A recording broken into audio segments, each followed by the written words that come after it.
Hi, I'm Sherisa and I channel Archangel Michael. And I'm Andrea, and I ask him the questions. And this is Divine Mic Drop. Welcome, welcome.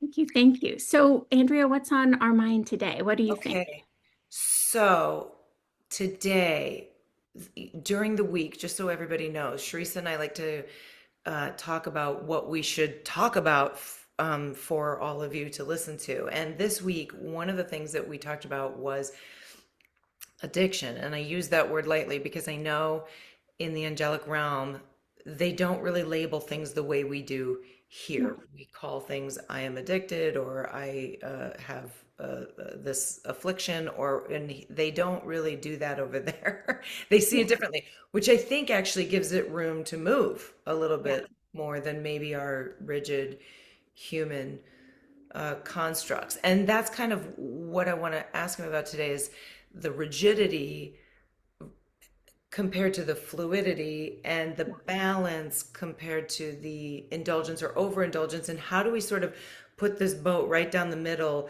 and get the enjoyment of what this world has to offer without going so far that we either hurt ourselves or others, or just simply hate ourselves. Yeah. Yeah. I love this, Andrea. And I feel like some of the times Michael has channeled, he's talked to me a lot about there is no protocol, right? That everybody's connection in with their own higher self is such a unique blueprint that you can't cookie cutter one thing for everyone.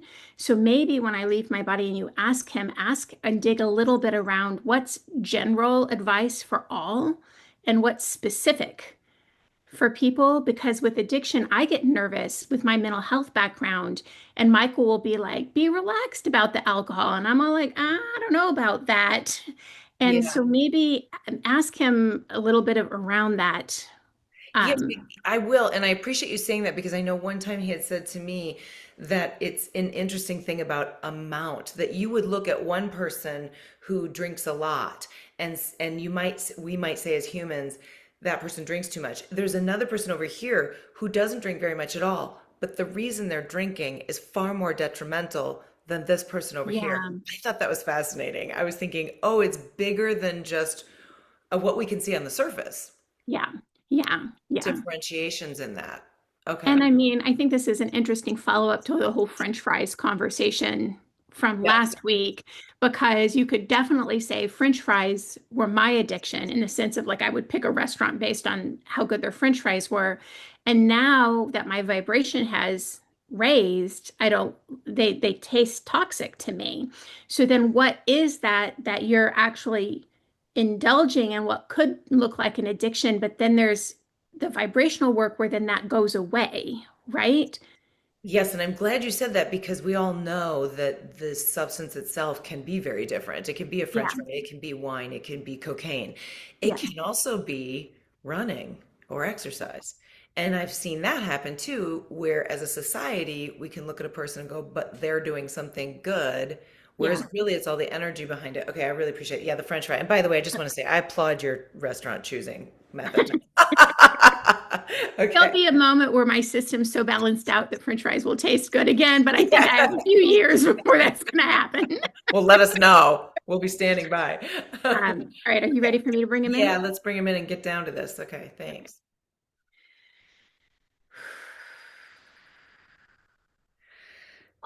Oh, yes, yes, yes. Happy to be with you. Yes, yes. Happy to be with you and happy to be talking about this topic. Yes, yes. You are wanting to ask the question, or you are wanting us to reflect on what we were hearing you talk about with this human? Why don't you start on the reflection, and then if I need to get more specific, I will. Yes, yes, yes. So we're going to start first with how Andrea talked about the word addiction. And we are liking that as a starting point because conceptually, when you label this is my problem, it anchors that problem, which is one of the challenges in this human's field. They think, oh, well, by naming it, you can tame it and things like that, which we understand the reduction in anxiety that happens when you name something and you realize you're not alone. So that feels good in the moment, but unfortunately, when you name it and you start associating that with you, with who you are, it becomes infused into your personality and makes it harder and harder to shift. So calling something, this is my addiction, her French fry addiction, instead of an affinity for French fries. An affinity for French fries is easier to move, energetically shift, upgrade than I have an addiction to French fries. You're seeing? Yeah, I see. That's huge. Yeah. Hmm. Yes, yes. So that is the first reflection. And then the other, and then we are going to have you ask us the questions because you know who is listening and how they would the information they would like to know. But the other piece is this concept of no protocol, which we are so glad she is saying because she does not, she would really prefer a protocol because it seems so much easier. But the thing is that when you have an affinity for something that is not serving you, which is how we are going to reframe addiction, right? When you have an affinity or a desire or a pull towards something that is not serving you, that all has a different thing in each person's body. For somebody, it might be for distraction or for numbing. For another person, they might actually be going through a vibrational upgrade, but that feels so uncomfortable that they're trying to distract themselves from something that's good that's happening versus distracting themselves from feelings they don't want to feel. There's so many different things that can be happening that when you put a one person size fits all protocol on top of it, you could be doing some damage. You could accidentally be amplifying the challenge in the same behavior, and one person could amplify it where it could support in the other. That's why we go back to that concept of tap on the domino of self love. Because anytime you give yourself kindness and love, you are improving your connection with your higher self. The connection with the higher self comes in and it supports you in having the intuition about what's going to be best supported, what's needed for you. So you don't have to go to like a healer like this human or something like that to have them figure it out for you. When you tap on that domino, that connection comes through. So there's no protocol. And if you have to have a protocol, be kind to yourself. Don't judge yourself. Love yourself and then sit and listen to the wisdom that comes. Because if this human was doing that with the French fries, she wouldn't have eaten as many of them. And there's nothing wrong with the French fries. It's just that she's upgrading her system. And so now her body's communicating better to her what is needed. And so that's what she starts to desire, which is what's available to all when you tap on that domino of self love. You were seeing? Yeah, I think that's really helpful. So when you look back at a behavior that could have happened last week or could have happened a year ago or 10 years ago, and you know that the reason you chose that behavior was because you were altered in some way, and you feel Yeah. bad about that, and you think, oh, I wish I hadn't done that. I wish I hadn't chosen to ingest that thing, even let's just say if nothing did bad happen, but Yeah. you let's say you even had a really good time, but Yeah. you look back and you go, why did I feel like I needed that to have fun? I wish I just had fun. But even that thought process is detrimental or in not that's not tapping on the domino of self-love. Exactly, exactly. So when you are experiencing the shame and guilt, when you are judging what you've done, you are closing off your connection with your higher self. So you can look at something like we're going to talk about Andrea's life, yes? Yeah, sure. Go ahead. Let's do it. So Andrea often judges herself whenever she lets loose and has a good time, even Yes. though the let loose and have a good time isn't to the point where it is an addiction or damaging her body or anything like that. But because you hold yourself to some pretty high standards because of the field that you're in and your belief that you have to look a certain way in that field, we're not going to say that's true, but you hold a belief of it. Hmm. So you have these high standards so that when you let loose, you look at that and judge it or have some guilt connected to it. You are understanding? Yes.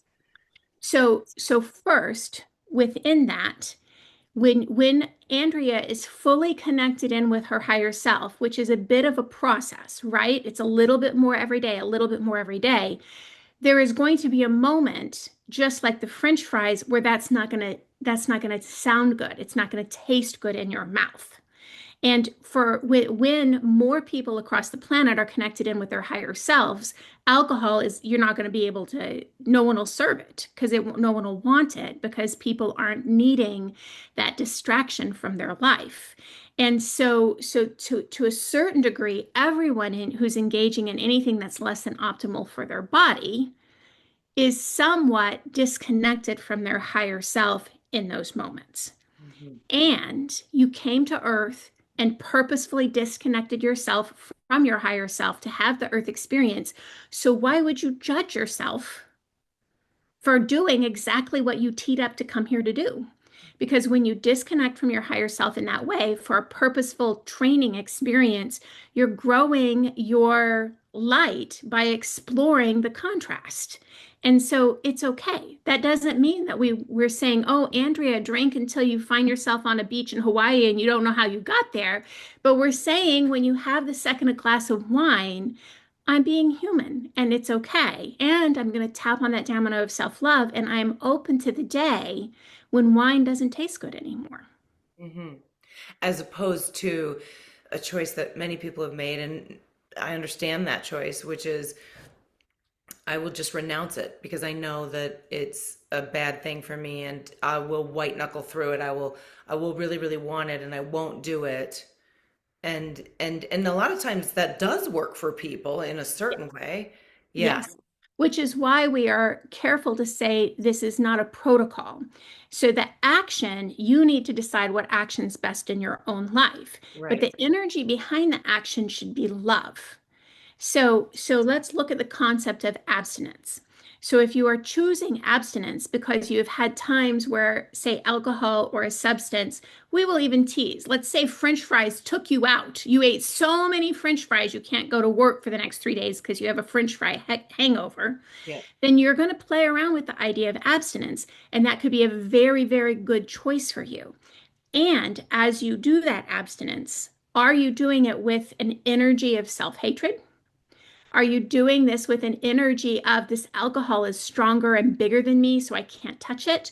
Or are you doing this with an energy of, I love myself so much, I'm going to choose the things to go in my body that support me? So we're not shifting the action. You're choosing the action that's right for you, and each individual is different. But can you wrap that energy behind it that is love instead of judgment, hatred, guilt, all of those things?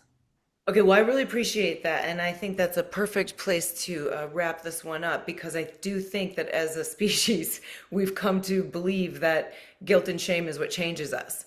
Yes. And so I think we hold on to the guilt and shame in order to make sure that we stay in line and that we be good or, behave in certain ways. When what you're saying is the opposite of that, which is it's actually the energy of loving yourself that makes the lasting change that not only changes you, but changes everything around you. Yes, Okay. yes. And we will share this as sort of a closing comment because these are bigger things. We could do a day on addiction, right? These are big concepts. But remember that we're inside of an expanded now. So past, present, and future are all happening at the same time.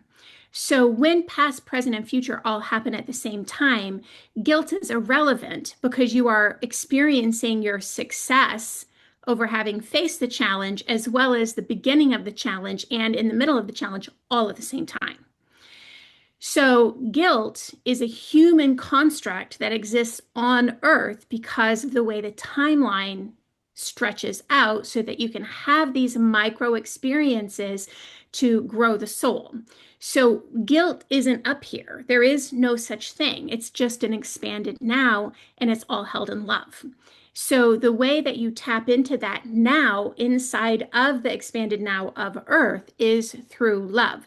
So when you are loving yourself, you are actually tapping on that vibration, pulling in that vibration of the part of you in the expanded now that has already faced this challenge.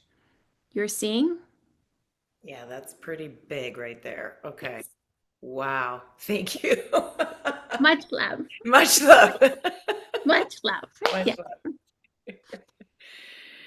Whew. I just love that Okay. he wraps it up with just a mind blowing, like, and anyway, go enjoy your day. Yeah. We could do a whole something, he said something weekday or something on this, but remember that everything you think that is true is just an illusion, and goodbye. Yeah, that was intense. Okay, that was really helpful because I think actually the thing that's the most valuable for me personally, and I'll be curious to see what people think, um, is believing that guilt and shame is what prevents you from behaving badly. Is Yeah. that if we could change that in ourselves, I think would be kind of monumental on the planet. Yeah. Yeah. And I've been reading the Seth books, and Seth talks about natural guilt versus manufactured guilt. And that natural guilt is the thing that exists inside of you that tells you it's not a good idea to kill somebody Hmm. because that's out of alignment with the laws of the universe.